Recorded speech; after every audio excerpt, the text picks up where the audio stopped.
Hey everyone, Boardgame Brody here with Meeple Mountain. I have my daughter's new favorite game here. It's Creature Comforts, a worker placement game using dice to actually perform specific actions that you place your creatures on.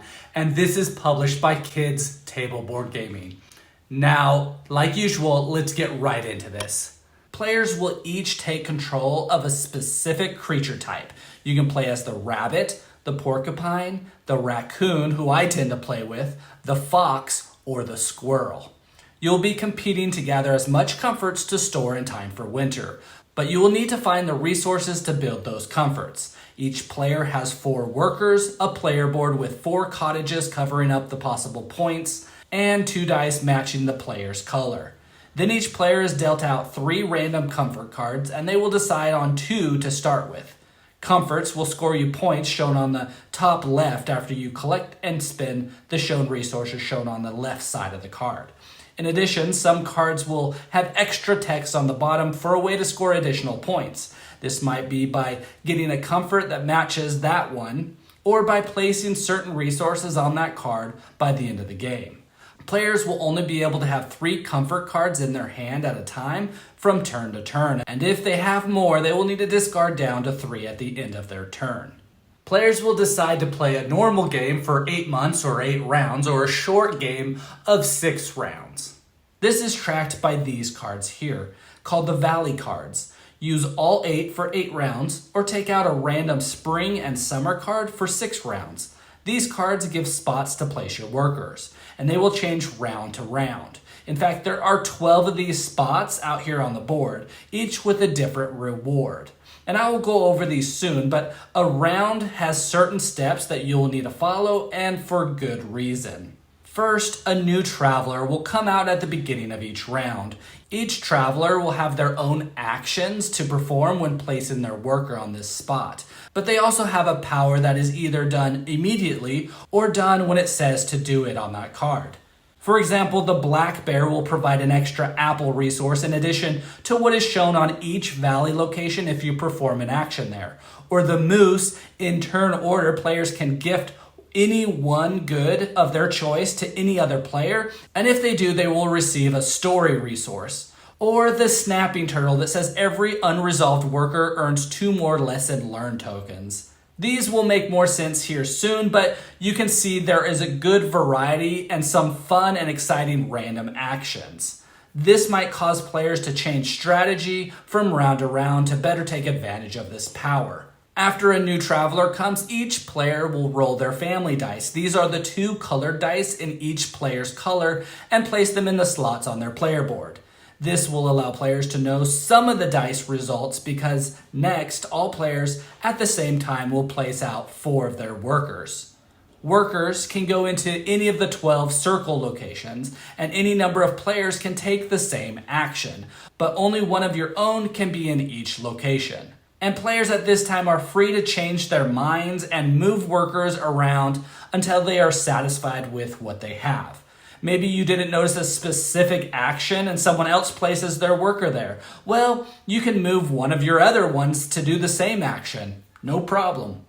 Each location describes the dice criteria that is required for you to resolve that action. So just placing your worker there doesn't let you perform that action, but rather placing your worker there lets you place dice there, but the dice that is allowed by those spots. And then when you do that, then you can do that action.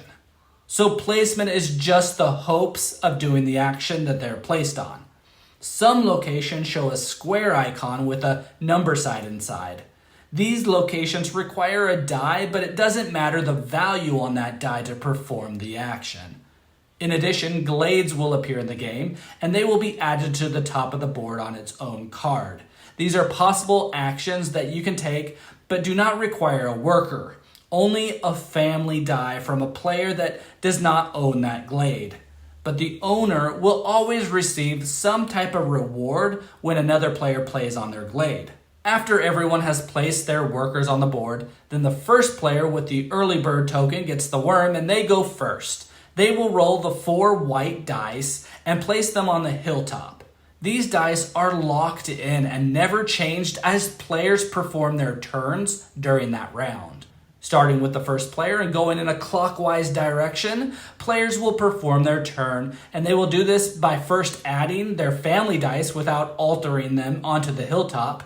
Now they will have 6 dice to use and then assign from the hilltop to locations where their workers are at on the board.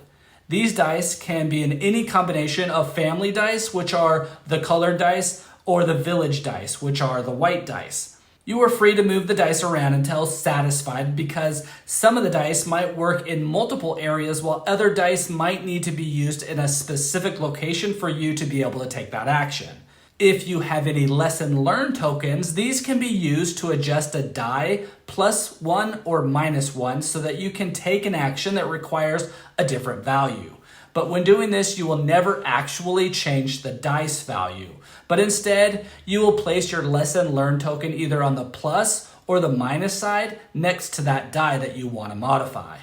These lesson learned tokens can be very valuable, especially when you really want to take a certain action and the dice roll does not go your way. If you ever have leftover dice, you can check to see if there are any glades that you can take advantage of. Remember that the glades require family dice, so the color dice only. So if you can rearrange your dice so that the extras are your family dice, then you might be able to use them on a glade to get additional resources. For me, I always try to assign my white dice first for this reason. After you're finished arranging your dice, you will then resolve each action or glade where you assigned your dice, most likely gaining resources, comfort cards, improvement cards, or exchanging something for something else. Let's go over some of these locations so you can see how they work. The valley here has 2 cards, the forest and the meadow. These locations all give you resources of different types to build your comforts. Some might require up to 3 dice that will reward you with more resources, while others might give you 1 resource, but the requirement is only 1 die and easier to do. Also, the valley provides wood, yarn, mushrooms, fruit, and grain, which are 5 of the 6 goods in the game. Any one good can be represented as this icon here for different reasons in the game, so keep that in mind as well. This icon, though, does not represent stories, coins, or lesson learned tokens. But the valley can also provide stories and coins, which tend to be more valuable than the goods. The river has 3 locations where you can obtain stone, the 6th of the 6 goods. But the spaces with a greater reward requires less of a variety of values than the ones that reward less stone. The wheel on here will move each round, so the values will be different as you play the game. So the best spot, this coin and stone spot, might be at a 6 now, but we'll go through each number, and at some point it will require a 1 value die to get the same stuff. And that same spot requires 1 die of that 1 value, where this one requires a die of either this value or that value. And this third spot over here is more open and easier to do and requires 1 of the 3 values on 1 die. This is the Owl's Nest, and this is where you get new comfort cards to place in your hand, because you can't craft a comfort unless you have the card. There are 2 locations here. The first one is where you can grab any one visible card of your choice. Cards slide to the left and a new card comes out to the right. The second spot will let you draw cards from the deck blindly. If you end up on this spot and you place a die with a 1 or a 2 value, you will be able to take 2 cards from the deck. Any other value higher than the 2, so the 3, 4, 5, and 6, will get you 1 card. This side of the board is the workshop. You can come here with any number die, but the larger the value, the more choices of improvements you can choose from. So with a 1, you can only pay for the bottom improvement, but a 5, you can decide on one of the cards from the 5 spot down. You will then pay the shown resources on that card and you'll place it by your board, removing the bottom cottage of your player board, or if it's a glade, place it above the board, also removing the bottom cottage of your player board to place it on there, claiming it as yours. At the end of the game, you will gain points for the shown points in the spaces with removed cottages, as well as the points on those improvement cards. Each improvement card will give you a benefit of sort. This is listed in the text on the bottom of that card. Some examples are the Weather Vane, where you can change one village die by 1, which stays there for the remaining of that round. The Recipe Book, which gives you extra points for placing stories on each food comfort that you have. The Bicycle lets you start your turn by moving one of your workers to a different location, and you would want this because you now know the values of the white dice. And my favorite is the Wheelbarrow, where you will place this with a worker in the valley or river to then gain a good. Glades will give you the shown resource or good to the player placing on it, and then the owner will get something in return. And sometimes, like the guest cottage, the player playing there will get to choose a resource to give that player to take that action. And in this example, to gain a story resource and giving the other player a gift of any other good, it might just be worth it. This is the Inn. Each month there's a new card with different options each round. But according to the value of die that you choose to use with that action, your actions can be different, following what it says on the card. Some examples are the Blue Jay, where you can get 2 coins with a 1 or 2, or trade in coins to get stories, but see how there is a 2x in the arrow? You can only do that twice. The Beaver lets you trade wood to coins, as many as you want, or trade wood and any other good to get a story up to 3 times. These abilities also usually make sense with the added bonus for that round, as you can see that the Beaver, you have the chance to get a lot more wood, and then you can come here to exchange it into one of the higher ranked resources. The Skunk gives a story if you use a 1 die value. You can discard a comfort card from your hand and you gain 2 of any good. This is with a 2, 3, 4, or 5 value die. Or with a 6 value die, you can discard 2 comfort cards to gain a coin and a story. The last spot is the Market, which might not be used especially at the beginning of the game, but might be heavily used near the end because it lets you exchange goods. A coin for any good, which should be avoided unless you really need it because a coin is worth more than a good is. Or you can exchange 2 of the same good for any other good, or 3 goods of any type for a coin. You can do any or all of these as many times as you would like when placing a worker here.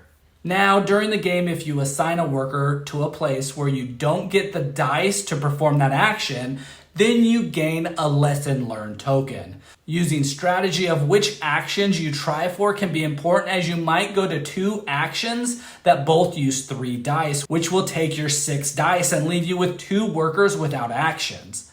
This can be good if you want it because you will gain tons of resources with those actions and then gain 2 lesson learned tokens that can be used later to help manipulate the dice to perform other actions. But just understand that you're limited to 4 workers and 6 dice. At the end of each player's turn, they will then turn in resources to craft any comfort cards that they have in their hand. These cards are placed separately from other cards so that you don't confuse them with the ones in your hand. The current player will then take their dice back and carefully return the village dice to the hilltop without changing the values. And at this point, if you have more than 3 comfort cards, you'll have to discard down to 3, and then it's the next player's turn, who will take their dice on the hilltop, assign their dice, and perform those actions. After all players have assigned their dice and then resolve their actions, then the round ends. You will do simple upkeep to get ready for the next round. You will rotate the river dial once, discard the leftmost comfort card, move the cards over and place a new one out, discard the bottom improvement card, slide them down and draw a new one for the top. The traveler card is discarded and the early bird token passes to the player on the left because they will now get the worm. 6 or 8 rounds later, the game ends. Scoring is done by adding up points you've earned on your comfort cards, including whatever text is below if you completed those requirements, improvements that you've purchased, cottage slots that you've uncovered, and leftover resources that you have. A story resource is worth 2 points, a coin is 1 point, and 3 of any good is 1 point as well. The player then with the most points wins the game. Wow, I'm super impressed with this game. My 6-year-old just loves it, and I'm right there with her. So I find that this is an intro advanced type game, which is exactly what my 6-year-old needs to understand strategy and how you can play the game different ways and still do well. And for me, it's the same. Do I try for an action that requires a lot of my dice to get a lot of resources that I actually don't need currently, but might need in the future, and also gain some lesson learned tokens because I used my dice on those big actions and can't do the action with one or two of my other workers? Or do I try to get what I need now so that I can take an action to collect more comfort cards and have a better idea of resources I do need now, but might not be the best opportunities to get those resources because action spots have changed. Remember, worker placement spots change from round to round, so taking advantage of what's actually available is really important because you might not be able to get certain resources or as much of a resource next month. The game also ties in thematically with its seasons by not giving certain resources in certain seasons, which ties into the strategy as well. At the beginning of the game, you might feel like you're going to be using most of your time using your workers to get resources, but after a couple of rounds, you find yourself with so many resources that you need to find the right comforts to complete. The game is a balance between these two things, and some can do this better than others. You have a hand limit of 3 comfort cards, so this only lets you work on 3 things at a time. You can try and plan for others if you finish some of those comforts during your turn, where you end and build those comforts and then discard down to 3 cards. That limiting factor causes you to plan and strategize. Also, when placing your workers, you are essentially planning what dice you think you might have access to. These spots are not guaranteed, so strategically thinking what your chances for some spots are can really help. But there will be times where you waste your dice, either because you used 1 die for each worker and have 2 left over, or you couldn't perform certain actions that you have your worker on. Lesson learned tokens can be a huge lifesaver, but to get those you have to not use one of your workers for an action. If you're very strategic with this, you can use all your dice on actions and still receive lesson learned tokens to use at a later time when you really, really need them. I'm not sure if this is 100% correct, but I try to use all of my 6 dice with some type of action every turn. Sometimes it's a worker that would use 3 dice, one worker that uses 2, and another that uses 1, with a free one for wiggle room to get a lesson learned token. Or maybe I do 2 workers that require 3 dice each, and the other 2 are wiggle room workers, or 3 that use 2 dice each, or some type of combination of all this. I feel like the dice are proportionate to the space's power, which isn't really true, but I try to not waste dice. Glades can also become very helpful in these instances, as you can place one of your family dice on those when you have extra. But ultimately, you can plan perfectly and then a roll just might not go your way. But everyone shares the 4 dice at the same value, so it will reflect this type of result for everyone. Lastly, you can gain extra points with some comforts with finding matching items or ones that require a certain resource to score more points. The improvement cards also can be a great point generator with minimum work, so don't forget about those as well. Now, we just absolutely love this game. I anticipate an expansion to add more season cards and some added mechanic that lets you score even more points somehow. There are plenty of traveler cards and comfort cards. Just wish there were a little bit more of a variety of the valley cards to use. Maybe this is because these make things more balanced with the comfort cards. I'm not really sure, but that would be the only thing that I felt like didn't get spoiled in this game. You know, the components are just amazing. This is the deluxe edition of the game, so wooden resources, which really helps the game feel more special. There is a bright future for kids table board gaming. So gather comforts for your home for winter with your family and friends in Creature Comforts by Kids Table Board Gaming. Again, this is Boardgame Brody. I hope you enjoyed this video. Stick around and check out some other board game reviews to see what you might want to get to the table.